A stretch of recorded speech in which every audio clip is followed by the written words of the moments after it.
ফিরে এলাম বিজ্ঞাপন বিরতির পর। আপনারা দেখছেন নিউজ ভ্যানগার্ডে পূজা পরিক্রমা 2025। আগরতলা শহর সাথে টেক্কা দিয়ে কিন্তু বিশালগড়ের দুর্গা পূজাও কিন্তু নজর কেড়েছে।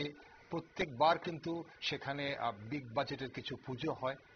এবার আমরা দেখতে পাচ্ছি কয়েকটা ক্লাবের পুজোয় কিন্তু পুণ্যার্থীদের ভিড়। সেখানে দর্শনার্থীরা পঞ্চমী থেকে কিন্তু ভিড় করতে শুরু করেছেন। আজ অষ্টমীর সন্ধ্যায় কিন্তু পুণ্যার্থীদের ঢল লক্ষ্য করা যাচ্ছে বিশালগড়ে।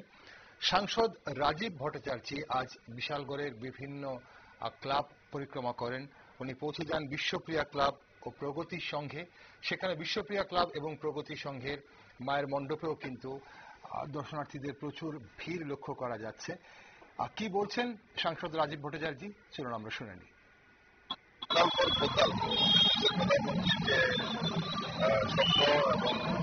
আহ্বান করেছেন, স্লোগান দিয়েছেন।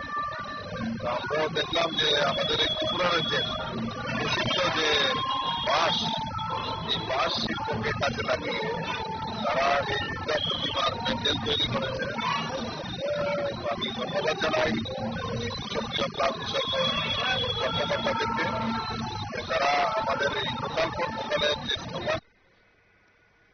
বিশালগড়ের বিভিন্ন মণ্ডপে দর্শনার্থীদের ভিড় লক্ষ্য করা যাচ্ছে। আকর্ষণীয় সব পূজা বিশালগড়ে হচ্ছে আগরতলার মতো।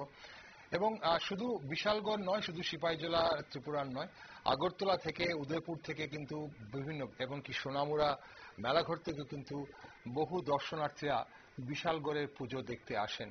বিভিন্ন মণ্ডপে এবার থিমের বহর, থিম ভিত্তিক পুজো হচ্ছে, প্রতিবারের মতো এবারও হচ্ছে। এবং জেলা সদরগুলোর মতো কিন্তু বিশালগড়ের পুজো এবার টেক্কা দিচ্ছে। আমরা অন্যান্য পুজো মণ্ডপও আপনাদের দেখাবো, সঙ্গে থাকুন। নিচ্ছে একটা ছোট্ট বিজ্ঞাপন বিরতি।